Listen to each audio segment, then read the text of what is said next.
I've always believed it's the little gestures that keep love alive. A quick, thinking of you text. A surprise call just to see his face. So when Ethan told me he was away on a business trip, I thought, why not brighten his day?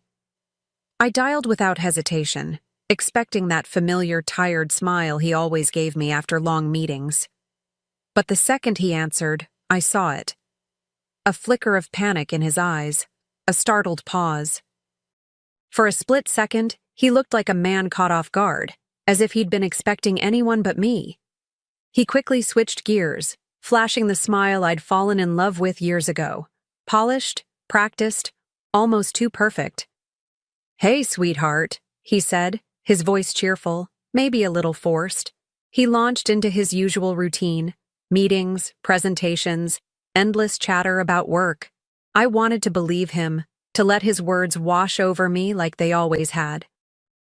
But something in his tone felt rushed, clipped, like he was racing me through a story he didn't want to tell.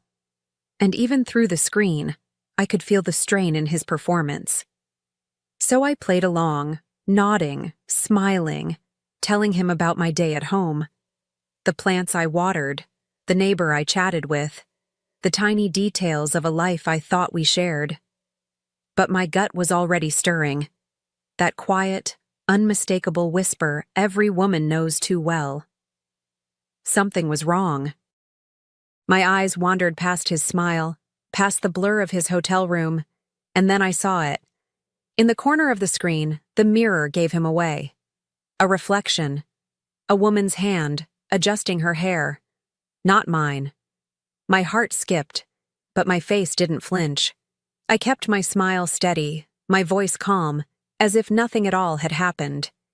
He didn't notice the shift in me, or maybe he was too busy keeping up his act to catch it. I asked him about his dinner plans, about how long the conference would keep him busy, letting the words tumble out as though I cared more about the details than the truth screaming at me from that reflection.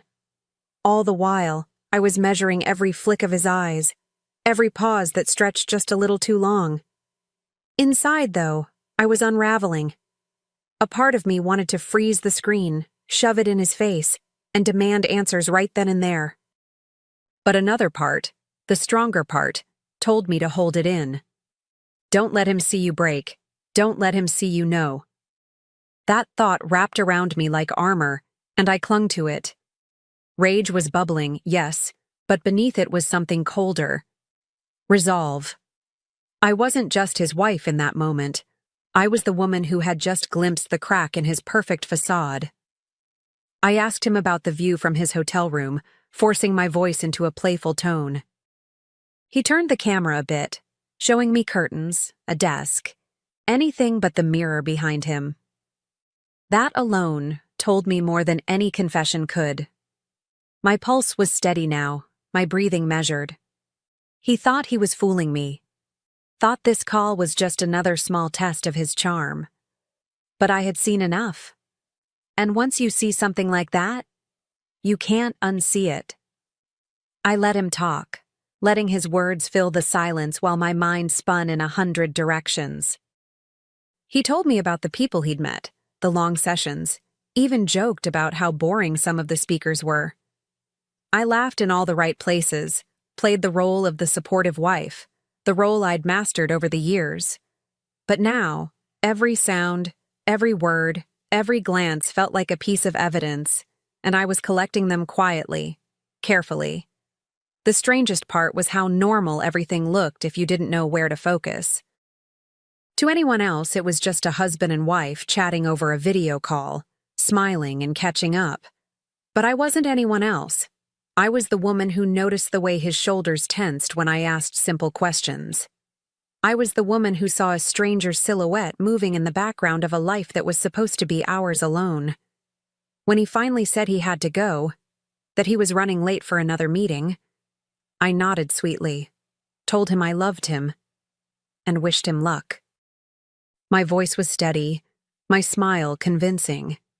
He hung up, none the wiser. But as the screen went black, I felt the weight of the truth pressing down on me. I didn't just see a reflection. I saw my marriage reflected back at me, cracked, tainted, already breaking. And deep down, I knew this was only the beginning. The moment the call ended, I just sat there, staring at my phone like it might suddenly explain everything.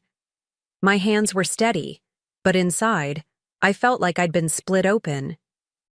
Rage rushed through me, hot and sharp, but it was tangled with heartbreak so deep it almost stole my breath.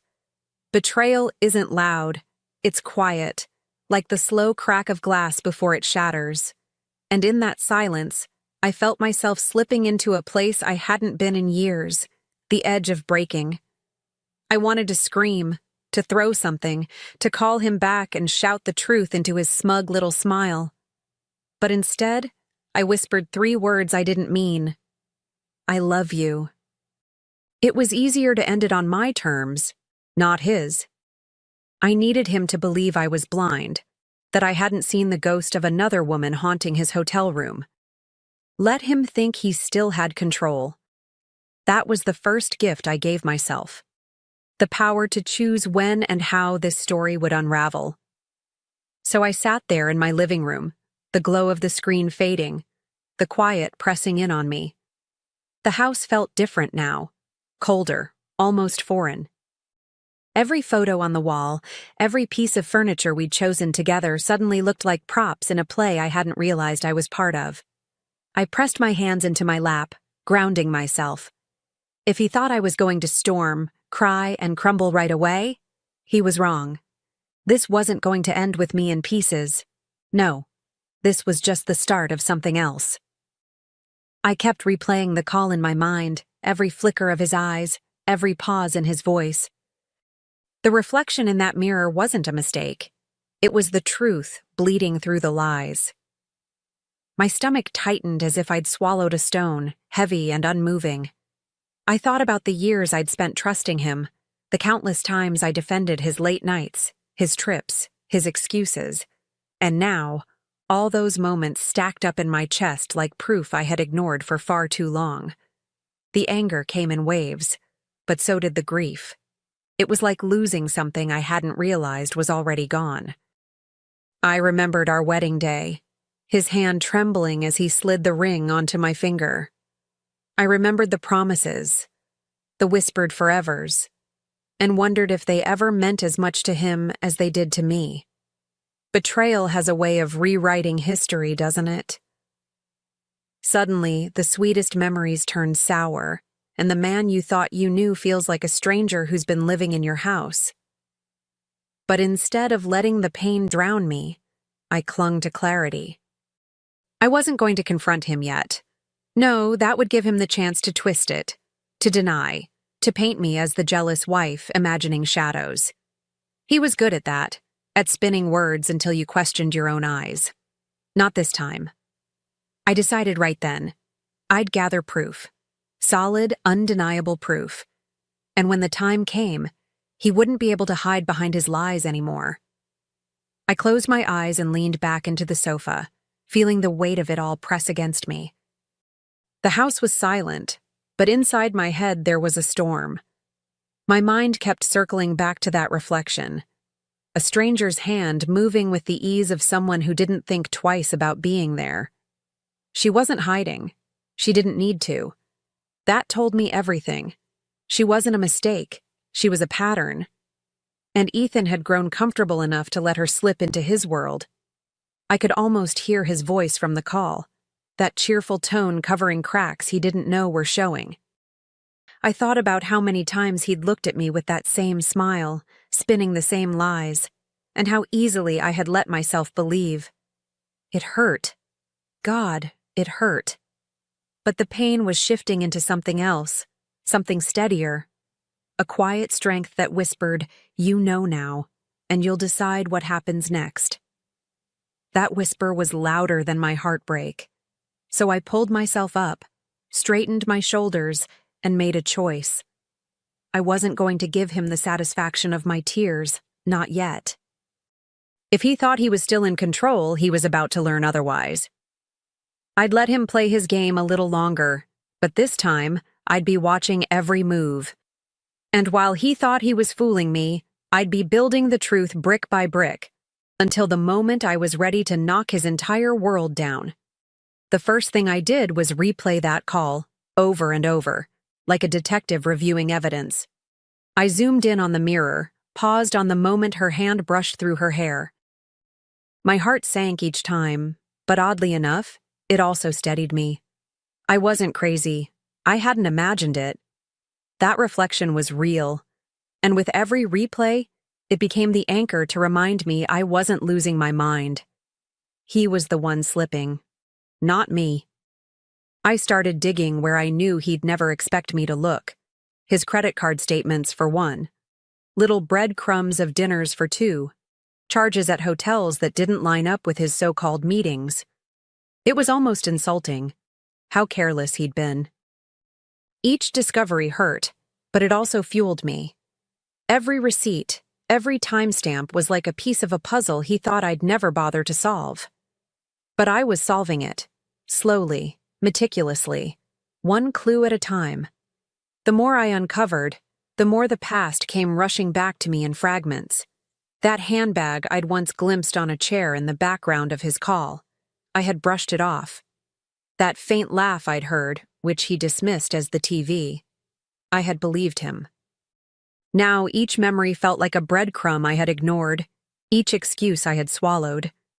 And here I was, gathering them all, lining them up, finally seeing the picture for what it really was.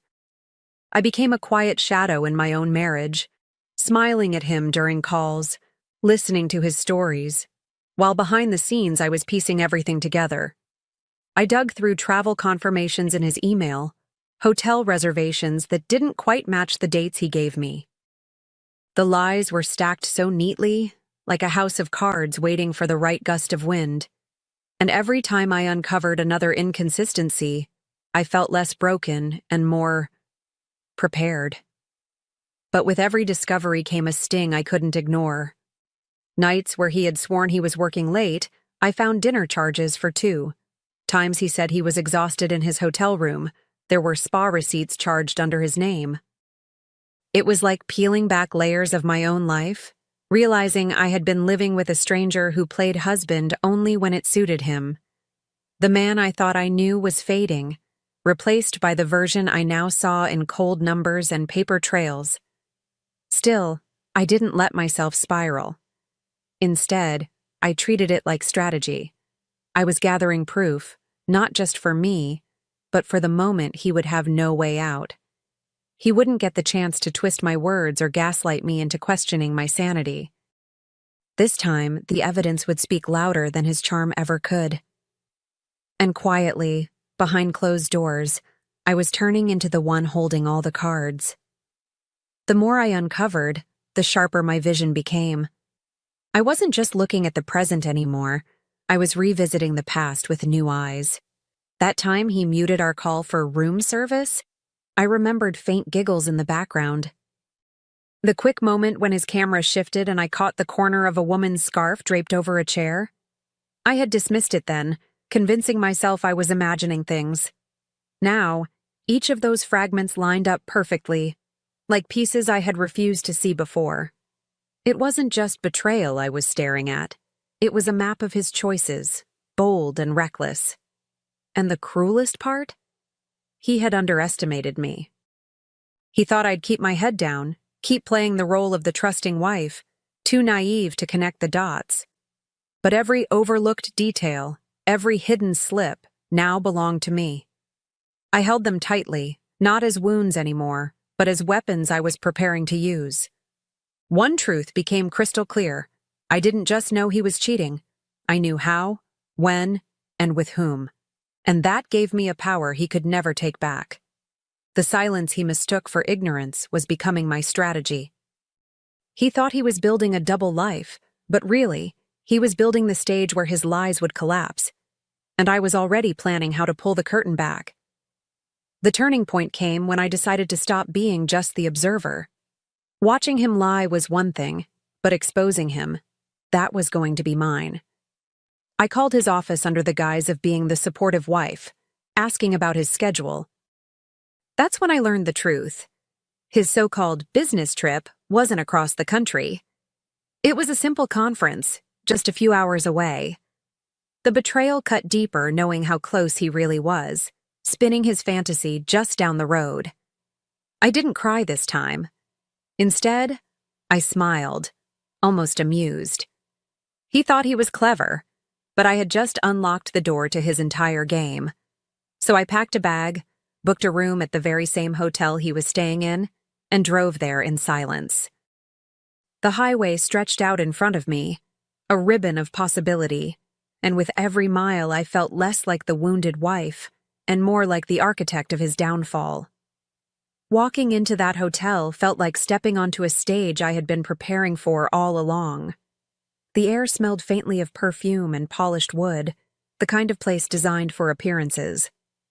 I checked in calmly, my voice steady, my smile polite.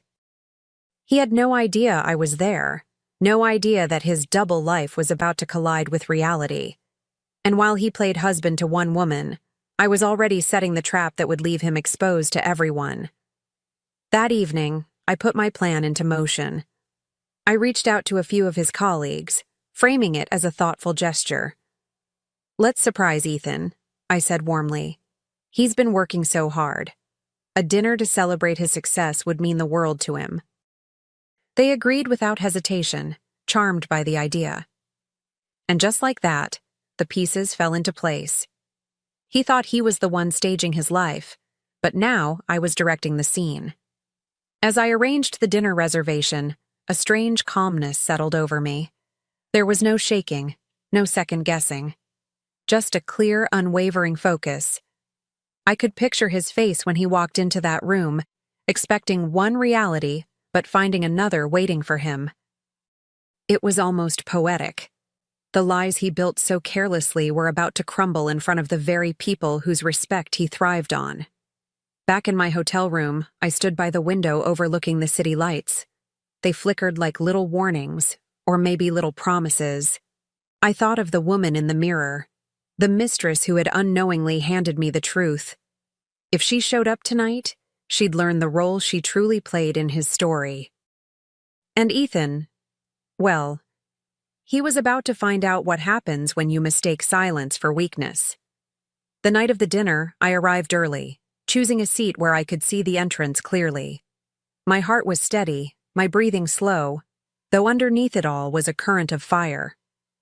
One by one, his colleagues appeared, cheerful and unsuspecting, greeting me warmly as if this really were a celebration. They didn't know the truth yet, but they would.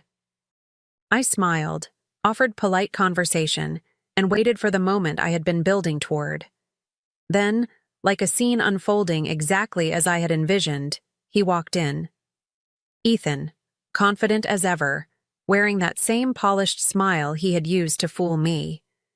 But this time, he wasn't alone. On his arm was the reflection I'd seen, her presence undeniable, her hand tucked into his like it belonged there. For a second, I almost laughed. He thought he was in control, strutting into that room like the star of his own show. What he didn't realize was that the spotlight had already shifted. Every eye turned to him, expecting joy, expecting a surprise in his honor. And instead, what they were about to witness was the unraveling of his carefully crafted image. I leaned back in my chair, calm and collected, ready to let the truth play out in front of the very people whose opinions mattered most to him. The trap was set, and he had walked straight into it. The room fell silent the moment they realized who I was. A wife, sitting calmly at a dinner arranged in her husband's honor, with his mistress standing right beside him. I saw the flicker in Ethan's eyes, confusion first, then dread creeping in like a shadow. He tried to mask it with that same grin, but this time it cracked at the edges. He knew. He knew before I even spoke that the ground beneath him was about to give way. I didn't raise my voice. I didn't need to. Instead, I stood slowly, meeting each pair of eyes in that room, letting the silence stretch until it felt heavy, undeniable.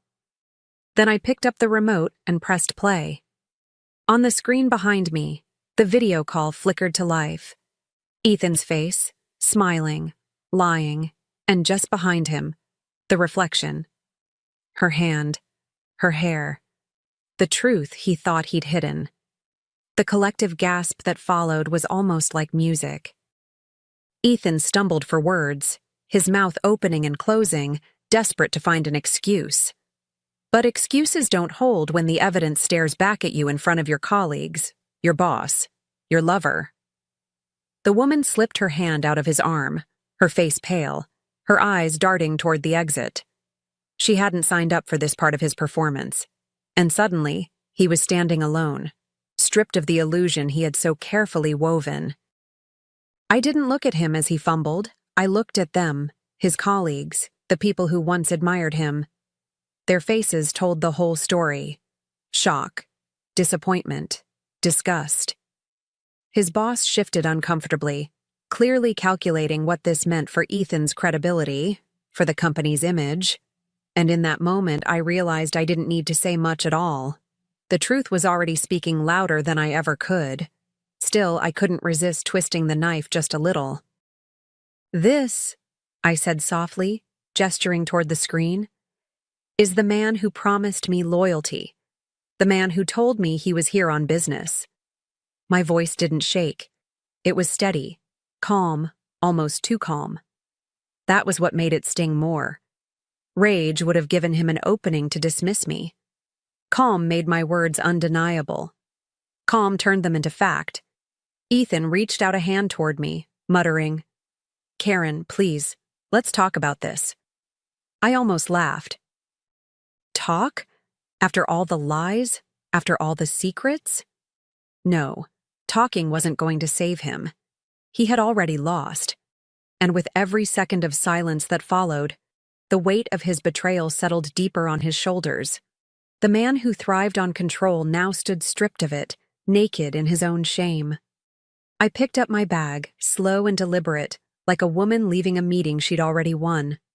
My dignity wasn't just intact, it was untouchable. While Ethan stood there drowning in whispers, I walked past him without so much as a glance. The mistress was already gone, slipping out like a shadow. His colleagues avoided his eyes, their silence louder than any condemnation. And his boss? He simply shook his head. Ethan's kingdom was crumbling in real time. But what none of them knew was that my revenge didn't end in that room. Before I even set foot in this hotel, I had already moved the money, secured the accounts, and signed the papers. Divorce wasn't a threat. It was a reality waiting at home. He hadn't just lost me that night. He had lost everything he thought defined him. Respect, reputation, stability. And all it took was one reflection to strip it away. As I stepped out into the cool night air, I felt lighter than I had in years. My heart wasn't broken anymore. It was free. The truth was out, and the shame was his to carry, not mine. I whispered to myself, almost smiling. One reflection showed me everything. And now, that's all he'll ever be. A man exposed by what he couldn't hide. And with that, I walked away, never looking back. "Such a shame you chose peonies for the centerpieces," Barbara said, running her finger along the petal of a pale pink bloom. "They'll be wilted by dinner. I told Jason you should have gone with orchids."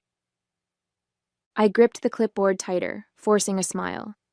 Peonies are my favorite, and they're in season, so they're perfectly fresh. "Well, it's your party," Barbara's lips pursed. "Though I still think my suggestion for the country club would have been more appropriate than your backyard." "We wanted something intimate," I replied. "Something that felt like us." Barbara's eyes narrowed slightly.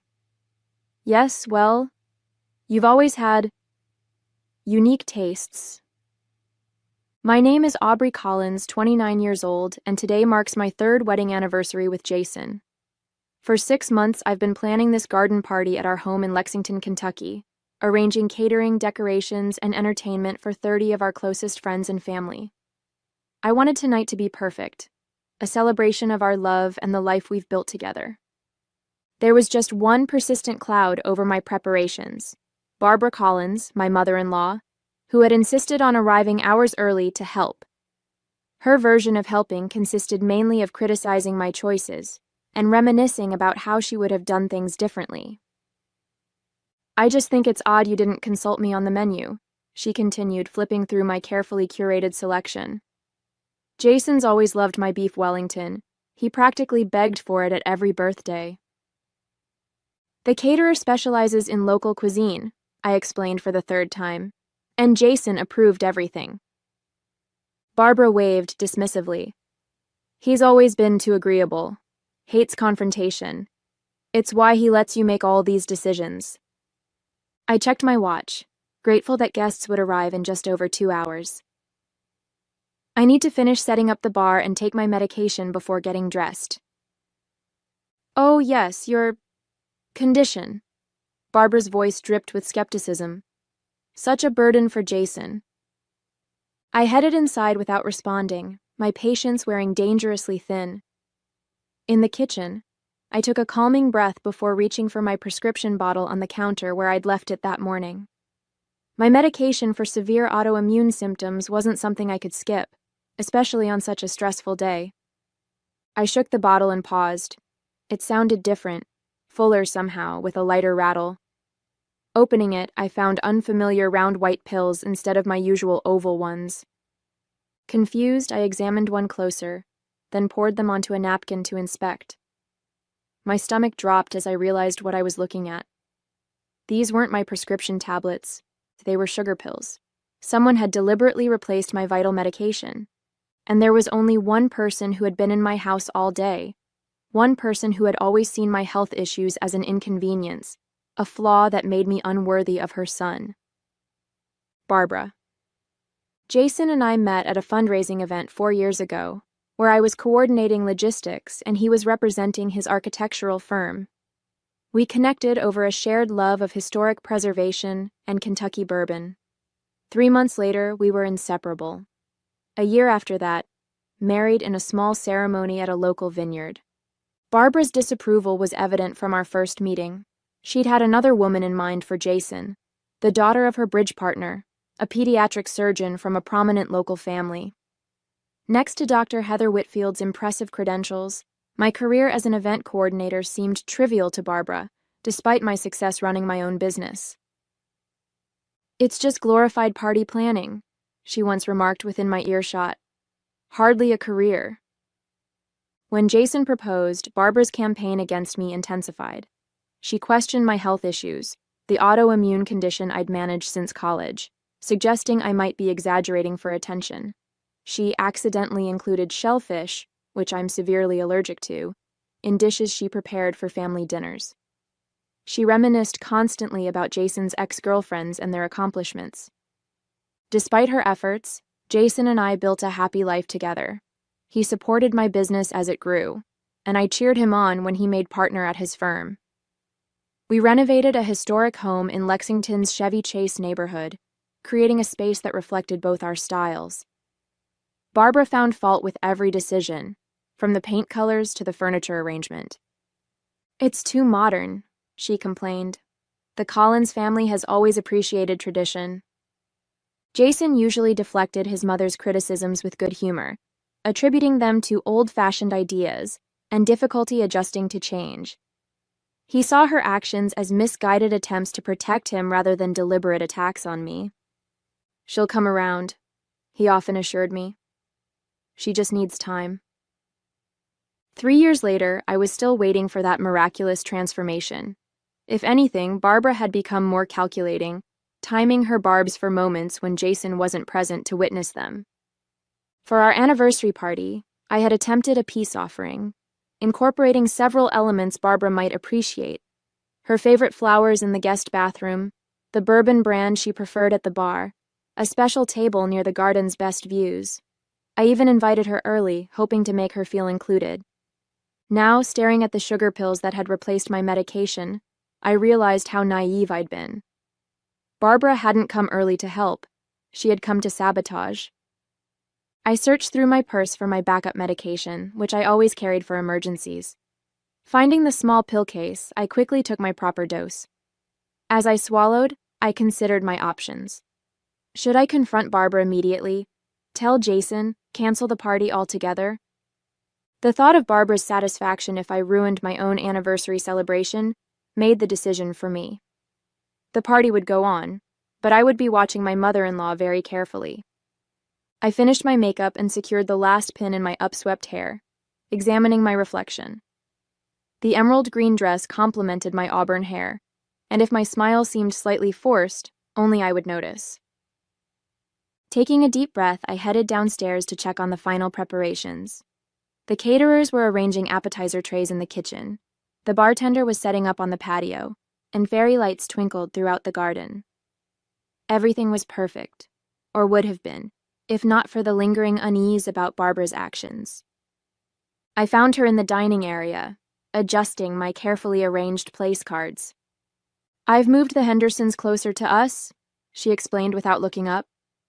"They're practically family, unlike some of those work friends you insisted on inviting." "The seating was intentional," I said, keeping my voice level. "Jason and I arranged it together." Barbara glanced up, a calculated innocence on her face. "Oh? Well, he won't mind. He always preferred Catherine Henderson's company. They dated in high school, you know." I did know. Barbara mentioned it at least once a month. "I found something interesting earlier," I said, watching her carefully. "Someone replaced my medication with sugar pills." Barbara's expression didn't waver, but a slight flush appeared on her neck, her tell, as Jason had once pointed out. "How careless of you to mix them up," she replied smoothly. "I didn't mix anything up. My pills were deliberately switched." She straightened, meeting my eyes with a cold smile. "That's a serious accusation, Aubrey. Perhaps your condition is affecting your judgment. These autoimmune issues can sometimes impact cognitive function, can't they?" The calculated cruelty stole my breath momentarily. This wasn't just passive-aggressive sniping. This was dangerous. She had deliberately tampered with medication I needed. "Why do you hate me so much?" I asked, the question escaping before I could stop it. Barbara's smile tightened. "Hate is such a strong word. I simply recognize that you're not right for my son. Eventually he'll see it too. We've been happily married for 3 years." "3 years is nothing," she dismissed. "A fleeting moment. Jason needs someone who will enhance his life, not complicate it with health problems and frivolous career choices." As she turned back to the place cards, rearranging them to her preference once more, a terrible clarity came over me. Barbara wasn't simply difficult or overprotective. She was actively working to undermine my marriage, my health, my confidence. And she wouldn't stop. "Maybe you'll finally leave my son," she added softly, almost to herself. I stood frozen, the full implication of her words sinking in. She hadn't just wanted to make me ill for the party. She had hoped a medical episode might strain our marriage beyond repair. This was sabotage on a level I hadn't imagined possible. Jason's voice broke the moment as he came through the front door. "Hello? The florist just delivered more greenery. Where should I put it?" Barbara's demeanor shifted instantly, her voice warming. "In the kitchen, darling. Everything looks wonderful." As she brushed past me to greet her son, her eyes flashed a clear message. This is far from over. And in that moment, I realized she was right. This wasn't over, but it wouldn't end the way Barbara expected. When Jason entered the dining area, I forced a smile, unwilling to cast a shadow over our celebration by revealing his mother's actions. Not yet, anyway. I needed proof, something more concrete than switched pills that Barbara could easily deny or attribute to my confusion. "You look stunning," Jason said, kissing my cheek. "Everything okay?" "You seem tense." "Just pre-party nerves," I assured him. "Would you mind checking that the bartender has enough ice? I need to review a few things with the caterer." Once Jason headed to the backyard, I slipped into the guest bathroom where Barbara had left her oversized purse. I hesitated only briefly before searching it, finding my original pills tucked into an inner pocket. I took a photo with my phone, then returned everything exactly as I'd found it. Evidence secured, I rejoined the preparations, keeping a careful distance from Barbara while observing her every move. She hovered around the bar for several minutes, pointing out specific bottles to the bartender with unusual interest. When she stepped away, I approached him. "My mother-in-law can be particular," I said conversationally. "What was she asking about?" "The champagne," he replied. "She wanted to make sure we're serving the French brand she requested for the toast, not the domestic one on the general bar menu. Said she has the refined palate in the family." He rolled his eyes slightly. I nodded, remembering Barbara's insistence on providing her own champagne. Dom Pérignon, a specific vintage she claimed was the only acceptable choice for proper celebrations. It was the one contribution she'd made that I'd accepted without argument, if only to give her something to feel important about. "Where did she have you put it?" I asked. "In the wine cooler, left side. Said it's only for her and a few select guests." My suspicion grew. I checked the wine cooler when the bartender was distracted, finding the distinctive bottle with a small piece of blue tape on the bottom, Barbara's way of marking it presumably. I didn't dare open it, but made a mental note to watch closely when it was served. The first guests arrived at 7, and soon our backyard was filled with conversation and laughter. I moved through the crowd, playing hostess while keeping Barbara in my peripheral vision. She held court near the koi pond, regaling Jason's colleagues with stories of his childhood achievements, carefully edited to minimize my presence in his current success. At one point, I overheard her speaking to Jason's boss. Of course, the Hendersons' daughter would have been the more conventional choice.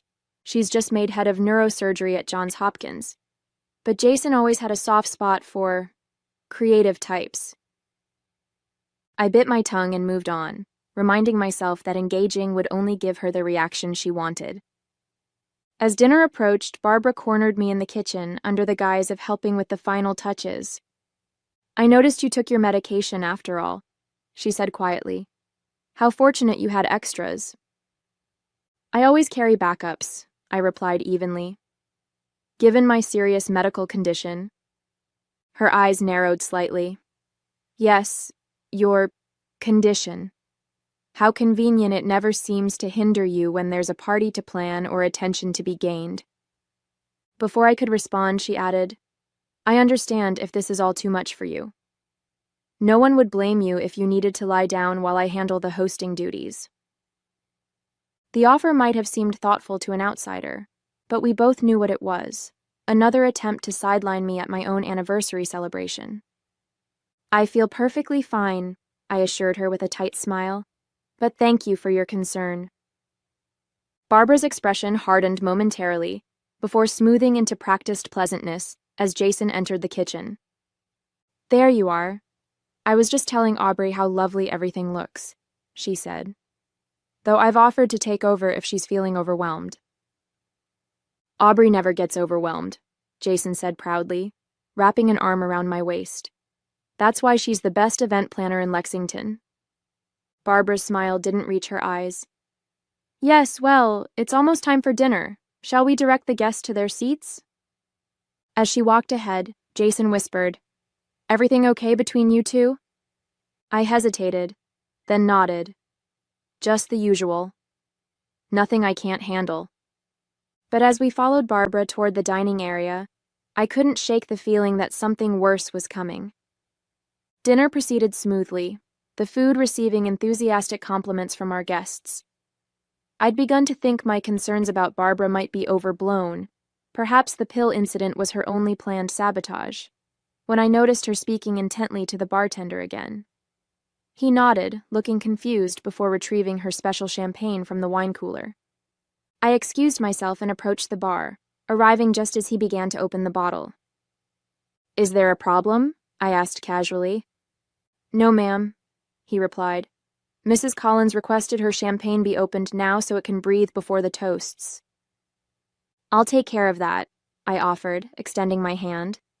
"We're still about 20 minutes from toasts, and I need to speak with you about the dessert wine pairings anyway."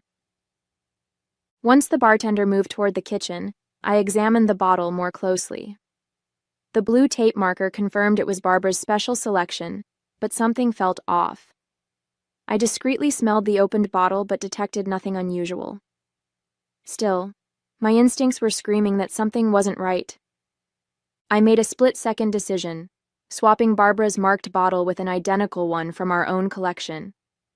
If my suspicions were unfounded, no harm done. She'd never know the difference. If I was right, I replaced both bottles, Barbara's now safely set aside, and rejoined the table just as the main course was being cleared. Across the garden, I saw Barbara watching me with that calculating look I'd come to recognize. She raised her water glass slightly in my direction, almost a toast, before turning her attention back to her dinner companions. As dessert was served, Jason stood to begin the anniversary toasts. The bartender circulated, pouring champagne, including the bottle I'd swapped out for Barbara's. When he reached Barbara, she pointedly checked the bottom for her blue tape marker before allowing him to pour, then smiled in satisfaction when she spotted it. Jason raised his glass. To my incredible wife, who makes every day an adventure. 3 years of marriage feels like just the beginning of our journey. Guests murmured in appreciation, sipping their champagne. Barbara took a deliberate drink from her glass, her eyes never leaving mine. I was about to dismiss my suspicions when Jason's college roommate, Ben, suddenly stood up, clutching his stomach. "I'm so sorry," he gasped. "I think I need to—" He didn't finish the sentence before rushing toward the house. Within moments, 2 other guests at Barbara's end of the table showed similar distress, excusing themselves hurriedly. All had drunk from the regular champagne, not Barbara's special bottle, which I'd kept separate. Barbara's expression shifted from satisfaction to confusion as she took another sip, clearly expecting something to happen. When nothing did, her brow furrowed slightly. "Is everything all right?" I asked her innocently. "Perfectly fine," she replied, though her tight grip on her glass suggested otherwise. The pieces fell into place with sickening clarity. Barbara hadn't tampered with her own champagne. She'd tampered with the regular champagne meant for everyone else. By some terrible coincidence, it had been served at her end of the table first, affecting her preferred guests rather than me. She'd planned to claim food poisoning or an allergic reaction, while I dealt with the chaos of multiple sick guests. I felt a cold wave of realization. This went beyond petty sabotage. She'd been willing to ruin not just my evening, but everyone's experience, potentially causing actual harm to innocent people, all to undermine me. I glanced at the bottle of her special champagne that I'd set aside, wondering now what might actually be in it. Had she prepared a backup plan? Was there something in that bottle intended specifically for me? Looking up, I caught Barbara's eyes again. The mask had slipped entirely now, revealing a hatred so pure it took my breath away. This woman, my husband's mother, wasn't just trying to drive me away. She wanted to destroy me. And in that moment, I knew I had to do something definitive to end this war she'd been waging.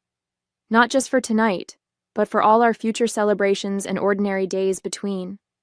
As the affected guests returned one by one, looking pale but recovering, I quietly circulated, ensuring everyone had water and offering my apologies for what I characterized as possible food sensitivity in one of the appetizers.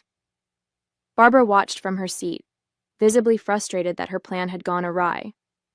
Jason was busy speaking with his boss, giving me a moment to approach the bartender again. "The champagne we set aside earlier, could you pour a glass just for Mrs. Collins?" I asked quietly. "She's mentioned the other bottle doesn't taste right to her." "Of course," he nodded, retrieving Barbara's original bottle, the one I suspected might contain something unpleasant meant for the general guests. I carried the fresh glass to Barbara myself. "I noticed you weren't enjoying the champagne," I said pleasantly. "This is from your special bottle, the one with your marker on it." Her eyes lit with recognition, and she took the glass with a satisfied smile. "How thoughtful. This vintage is exceptional.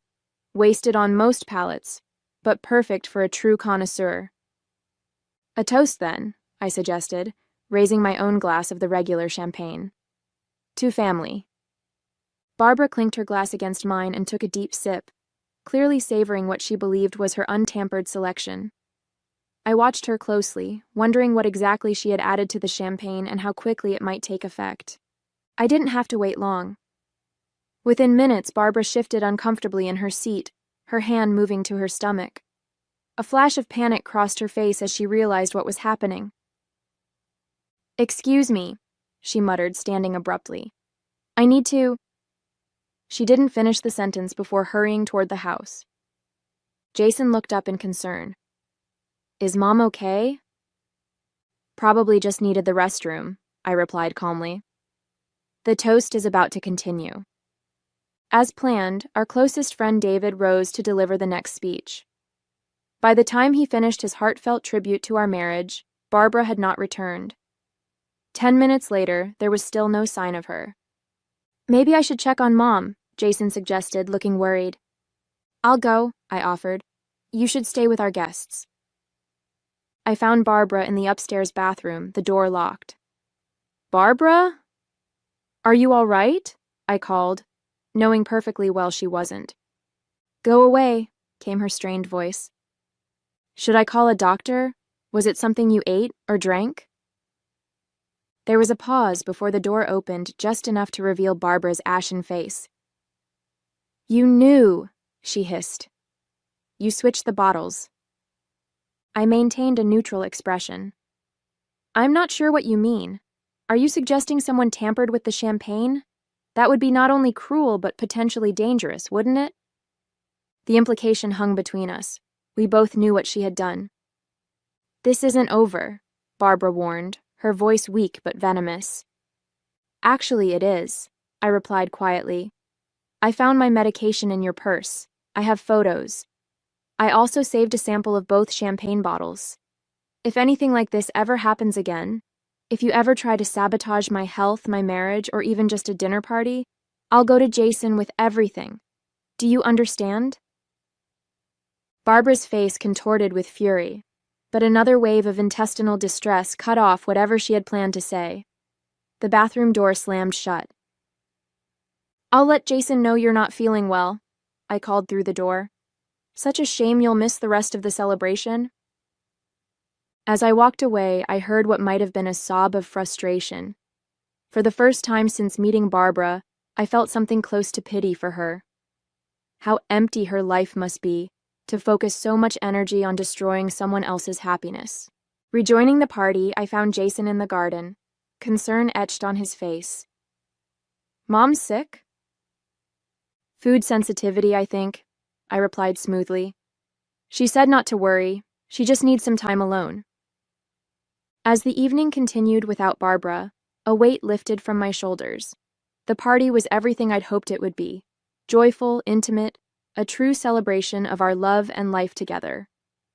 And for once, no one was trying to sabotage it. Barbara remained sequestered in the upstairs bathroom throughout the toasts, the cake cutting, and the first dance.